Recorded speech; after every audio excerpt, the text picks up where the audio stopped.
कार्तिक मास शेष हो सारी धर्म मास कार्तिकर शेष दिन कार्तिक पूर्णिमार परदिन छाड़ खाई पड़े। तेबे कार्तिकर धर्म मासरे घरे आमिष हुए नहीं। केही केही केवल पंचुक 5 दिन मानि थांती। कार्तिक पूर्णिमा रे डंगा भसाई एहार परदिन को लोके आमिष खाइबा आरंभ करती। तेबे छाड़ खाई को नहीं अनेक महत्व रही।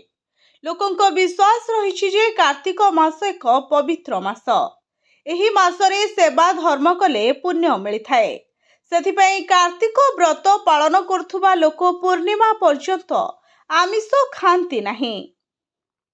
केही केही केवल पंचुक 5 दिन मानि थांती।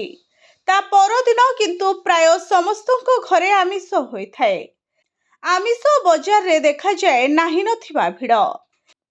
छाड़ खाई बाहानारे हजार हजार निरीह जीवन को मांस पाई हत्या करा जाय थाए। किंतु एहार प्रकृत उद्देश्य कौन आसंतु जानिबा। कार्तिक मासरे हविष करुथुबा हविष्याली माने मास सारा दिन को मात्र गोटिए थर खाई हविष करथांते। कार्तिक पूर्णिमा परदिन को छाड़ खाई भावरे पालन करते।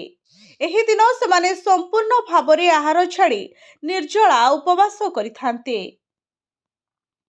जहाकू छाड़ खाई कहा जाए। जेहेतु खाइबा छाड़ी दिया जाए सेथिपाई एहाकू छाड़ खाईर अर्थ दिया जाइछे।